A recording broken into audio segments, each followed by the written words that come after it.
All right, got a fun video for you today, hopefully. Something a little different than anything I've put on my channel before. Just a fun video. I've had the brand new Canon EOS R5 for a couple of weeks now.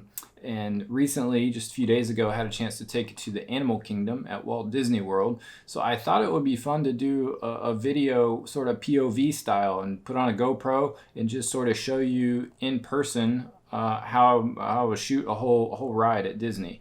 So that's what I decided to do. We were at the Animal Kingdom, and I thought the perfect ride for this would be the safari because it's a little bit longer and there's lots of different animals, and I thought it would be cool to test out the servo mode and the animal tracking and the autofocus that this R5 is supposed to have. So this is an interesting video.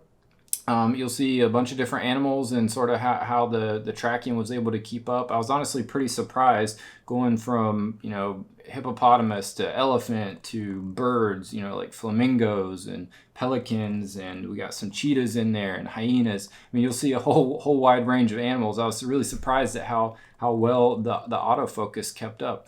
The light was also, it wasn't ideal. This was a little bit later in the evening, probably around 6 p.m. I think we were actually the last ride out of the day for this particular ride. So again, it was kind of dim. I had to shoot at fairly high ISO, which was actually ended up being just fine. I had to bump it up to 6400 at one point to get a high enough shutter speed. Reason for that is most of these shots were done while this bus we were in was moving, so we got a lot of movement. As far as camera shake, I needed to keep my ISO a little higher to be able to keep my shutter speed faster than I could otherwise. So anyway, just a fun video. Sit back, relax. This is about 23-minute or so ride. I'm going to show you the whole entire thing from start to finish. It's all POV style with a GoPro right here on my chest. And you'll see the photos. Let you judge for yourself. Enjoy. Hello everyone, and welcome to Kilimanjaro Safari. Welcome aboard, folks. Please come on in. There's plenty of room for all. After all, the more the merrier. I suppose you could, or you could sit right here. Pretty cool big cameras here. Since it's a nice cloudy, breezy type of day today, a lot of the animals will be out and about today. Everyone on the right side of the truck is watching here. This will work, because he can see out this side too.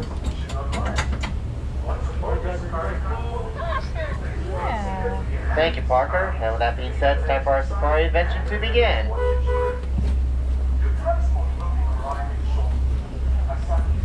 Well, Jumbo, and good afternoon, ladies and gentlemen. My name is Sam, and I will be your safari guide through the Harambe Wildlife Reserve. Quick safety reminder, please remain seated with your hands, arms, feet, legs inside the truck at all times. And make sure your face coverings are on for the whole trip. Right above your heads is an animal guide to help you identify the many different animals we'll see today. Cannot guarantee we'll see them all, but we usually have pretty good luck to see a vast majority of them. Our first destination on our safari adventure is the Little Ituri Forest. Now, this forest is a watering hole region where animals will come for water.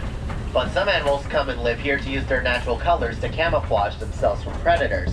A great example is on our right-hand side, that animal right there by those trees. That is an okapi. Now, by looking at their front and hind legs, because of that stripe pattern, you may think that they're related to zebras, right? Well, no, actually. Their closest living relative is actually the giraffe, and there are two characteristics they share that prove this. One, they both have the same head and skull structure, and secondly, both animals have a prehensile long tongue. In fact, their tongues are so long that they can even use it to touch their eyes. Now, if you look up on top of this hill on our right-hand side, we have three different types of animals here. Well, actually, two different types. Cool. We have some bongos right here, and they are nicknamed the ghosts of the forest because they are rarely seen, and those are the animals with the horns that you see before you. Speaking of which, their horns are leaned backwards to help them move through thick vegetation without getting stuck.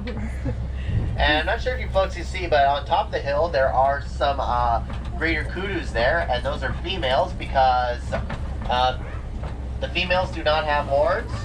So Cool. before I get more on them, there Pretty is awesome. a black rhinoceros on this side of the water, or at least his behind, that is. His behind is right here. And one way I can tell that's a black rhinoceros is because their mouth shape is different. It's round with a pointed upper lip, and they are smaller compared to the white rhinos. Oh, and we have another greater kudu on our right-hand side, one in clear view, no less. And as I mentioned before, the females do not have horns, only the males do, and the male's horns can reach lengths of about 6 feet tall, and the males are more solitary than the females as well.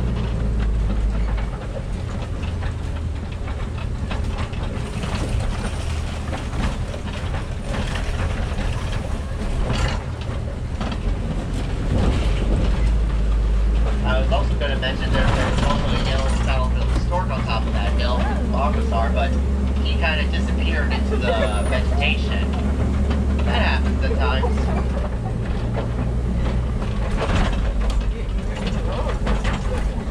Our second destination we are now approaching is the Sapi River, and the river can be seen on the right-hand side, but it also continues on the left-hand side as soon as we travel a bit further up ahead.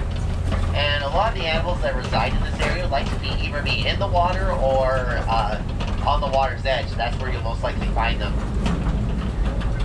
And what do you know, folks? We got a load of hippos on our left-hand side, and hippos are one of the largest animals in Africa, and they'll stay submerged in water most of the day in order to stay cool since they do not have sweat glands. The most likely time you'll see them on land is at night because that's the time where they like to go get food. And also on this island by the hippos are some pink-backed pelicans, and I know they're the color gray, but they actually will turn, the skin on their backs will start to turn pink as when it's mating season actually. And you're more than likely to find 20 pairs of mates in a flock, and they like to nest near quiet, tranquil waters like the Sapi River here.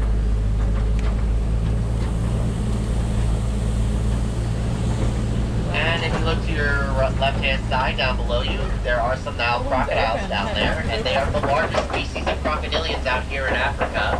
They can reach heights of about 16 feet tall, live to be over 40 years old, and their jaws are so powerful they have enough force to crush bone. Speaking of their jaws, you may notice that some of them have their mouths open up on land. That is actually how crocodiles disperse any excess body heat so they don't overheat, so they're not waiting for food to walk into their mouths. Speaking of food, their main diet is primarily fish, but they are willing to attack and eat anything unfortunate enough to come close to them. Now you may notice that the environment around us is changing quite a bit. That's because we're leaving both the Sapi River and the Little Ituri Forest, and we're heading towards the open savanna, home to lions, elephants, and giraffes. In fact, one landmark that tells us where this is this big tree on our right-hand side. That is a baobab tree, and they will remain leafless for about 9 months out of the year in order to conserve water. The amount of rainfall that drops down here annually on the savanna. In fact, you'll find that a lot of the vegetation has learned to adapt and survive with a little amount of water that's available to them and still continue to flourish.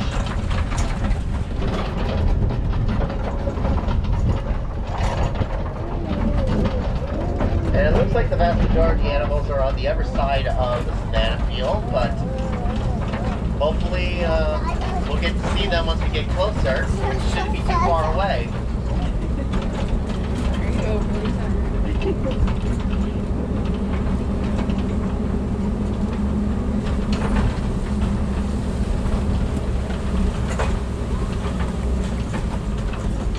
And there are some animals on our left-hand side. Those are some hyenas over there. And the African name for hyena is called Bisi. And interesting fact, hyenas are actually born with their eyes open and their full set of teeth as well. In fact, there's a second one resting on top of that cave right there. And contrary to belief, hyenas are actually hunters, not Seen the giraffes scavengers. over there? And they also communicate by making a ghostly whooping sound, which can actually be heard from miles away. And hyenas also have a very good sense of smell and sight as well.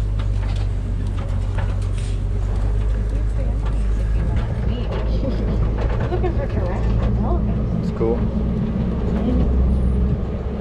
As we're continuing forward, you may notice that in front of us there's an abundance of these red-orange hills. These hills are actually termite mounds, and they're home to termites, of course, and they're just made out of 3 components of nature, which are red clay, saliva, and animal dung.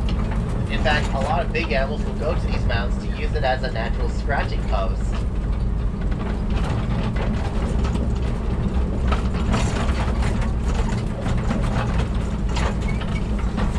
And if you look to our left-hand side, on top of the hill, even walking towards the hill here, these animals with the straight horns, those are actually the Pattersons Eeland. They are the largest species of antelope out here in Africa.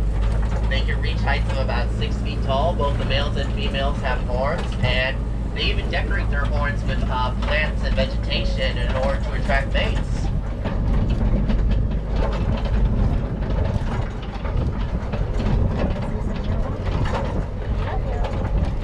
And as we're continuing forward, if you look close to us on our right, these animals with the very large horns are the Collie cattle, and those horns can be about 3 to 4 feet in length, and they're pretty light. Inside a honeycomb structure, which will allow blood flow to circulate and cool down their body temperature by 15 degrees. Not to mention, they are actually the only domesticated animals out here in Africa. That's cool. Also in the distance on our right, there are some springboks walking towards that tall grass over there. They are the 3rd fastest land animals in the world, reaching a top speed of 50 miles per hour. They can jump 6 feet in the air and even spring forward 18 feet across. Oh, here's the giraffes up here.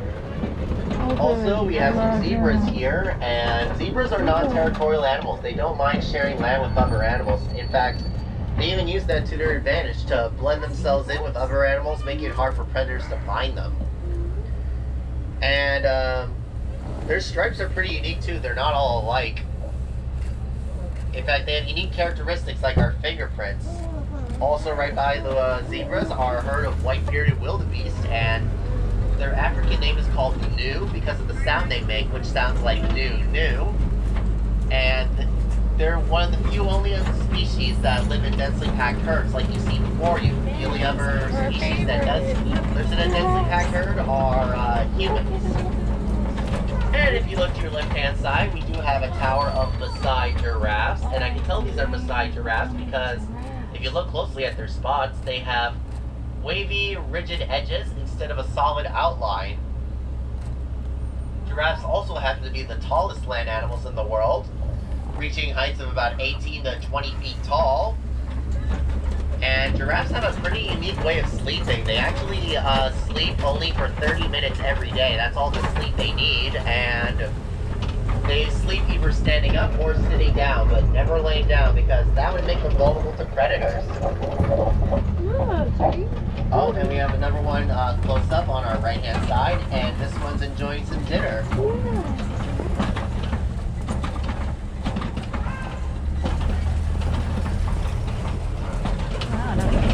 Speaking of reaching for dinner, straight across on our right-hand side, we do have an African elephant. Looks like he's trying to reach for some food down there. Way back there. I'll get us around this area to see if we can get a better look, where there's more than one vantage point around this area.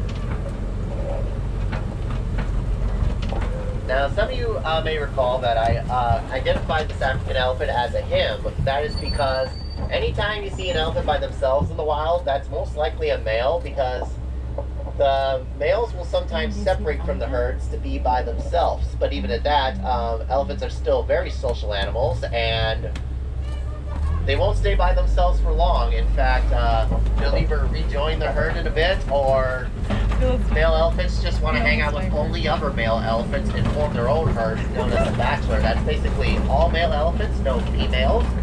And if you want a good face shot picture, now's your chance on this side. And you may notice that he's flapping his ears back and forth. That is actually how elephants stay cool. And this actually cools down their body temperature by 15 degrees, actually. Gotta wait till Miriam and Ben do Disney with us.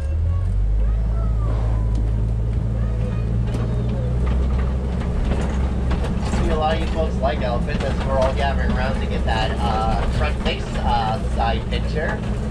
And we might get a chance to see more along the way, because as soon as we cross this bridge straight ahead of us, we'll be entering our fourth destination, which is elephant territory.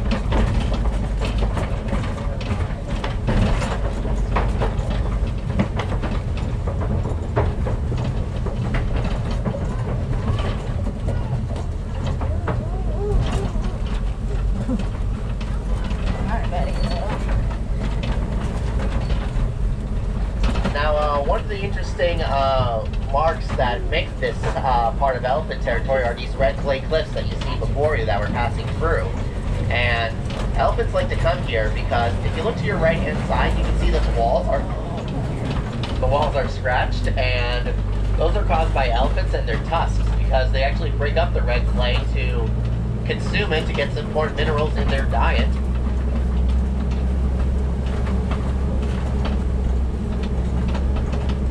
I do see another elephant up ahead, and I'm just going to get us turned around here because it's kind of hard to see with all this vegetation and those rocks in the way.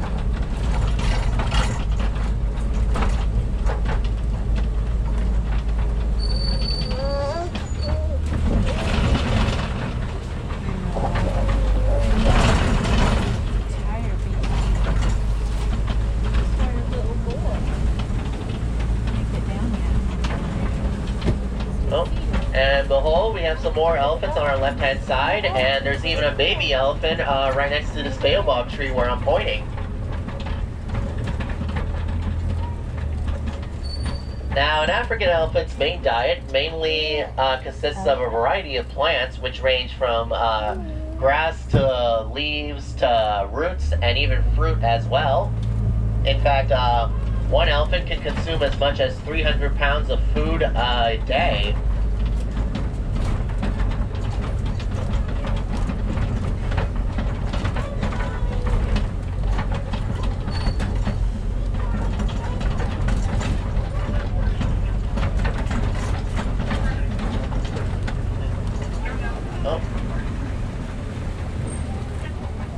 Okay, well, I'll hold here so you can get that close-up view again.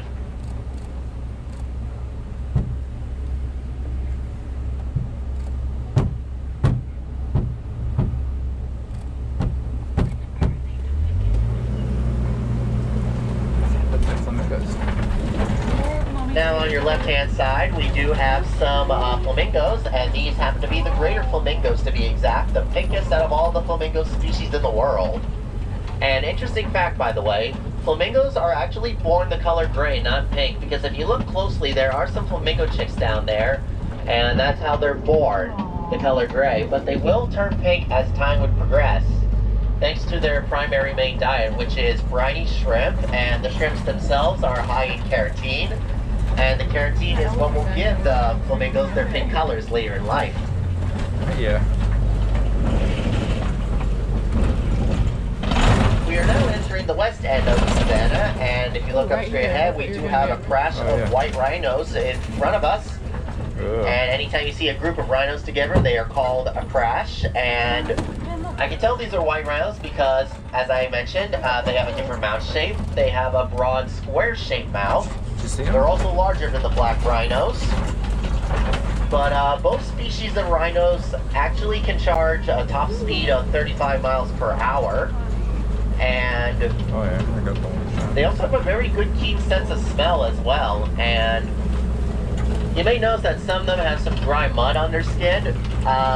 Rhinos actually use the mud as an actual sunblock so they don't get sunburned. In fact, there's another animal that uses that same strategy like them, and those are elephants, so that's something they both have in common.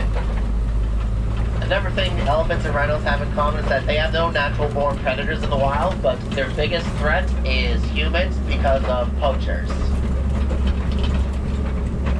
The west end of the savanna is also where all the big cats are located. And there are actually 2 of them up close right now on our left-hand side, and these are cheetahs. Now, cheetahs are the fastest land animals in the world. They can reach a top speed of 60 to 70 miles per hour.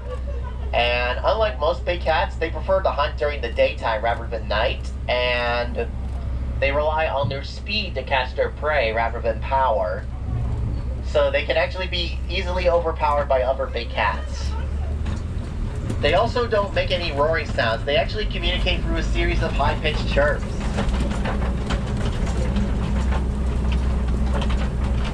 And speaking of differentiating them from other big cats, we have the Kopi Rocks in front of us, and this is where lions like to hang out, and hopefully we can find some, because lions are actually mostly inactive most of the day. They spend 18 to 20 hours of the day resting, and they're mainly active at night because that's the time where they like to go out and do most of their hunting. And they also have superior night vision compared to most animals, and they can still see well in the daytime as well.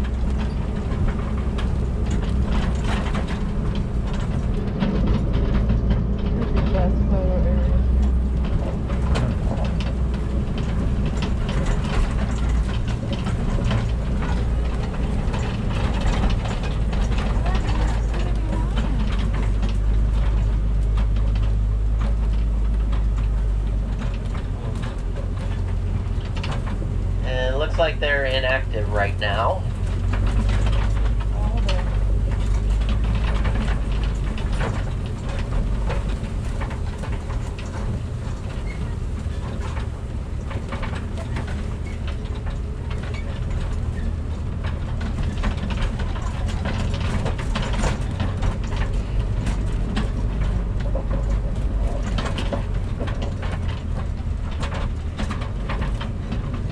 While we're searching for more animals, if you look to your right-hand side off in the distance, there is an animal with small horns back there. That is actually a Bonza Box, and Bonza Box are related to the white-bearded wildebeest. They're on the right-hand side. And there's actually a way to tell the males and females apart, and that is by the density of their horns and body structure. Female Bonza Box actually have slender bodies and horns.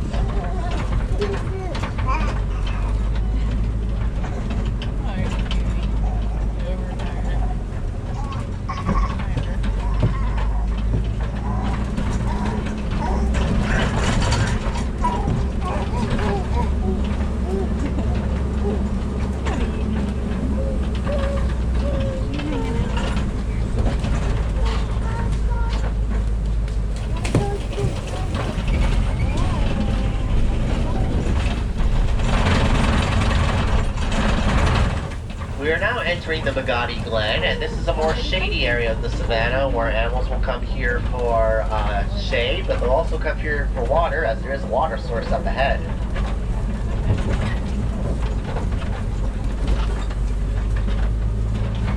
Ah yes, the dug-up hill on our left-hand side. Even on reserves like these, sometimes maintenance is required, but it's for the benefit and well-being of many of the magnificent animals that reside here and for their respective environment.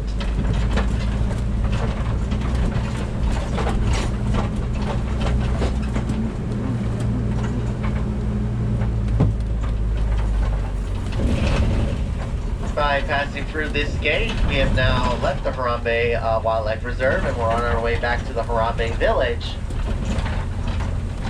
And if you folks love what you saw today and are inspired to see more, then there is another place to see animals that's local around here I would recommend to go check out, and that is the Gorilla Falls Exploration Trailer.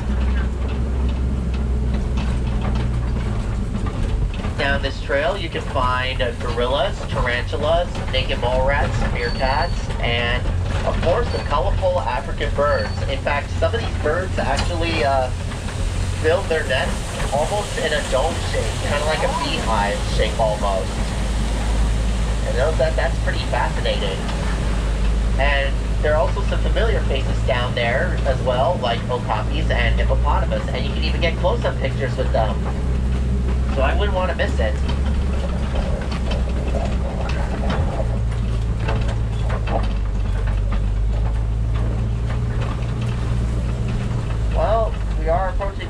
dock up ahead, and this is where I must drop you guys off. However, do not worry because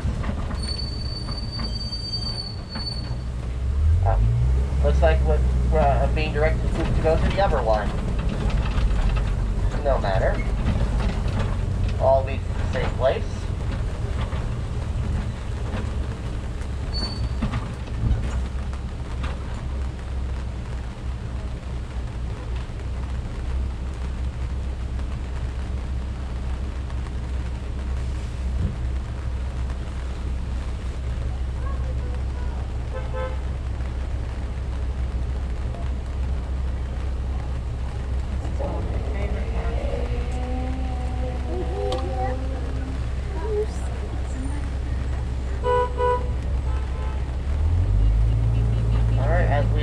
I have to drop you guys off here, but you guys have been a great tour group today, and I hope you love what you saw today, and Oh, I have the best idea. hope you come back and see us again, because every safari is different. It's not the same one. So thank you for coming, and enjoy the rest of your stay here in Africa.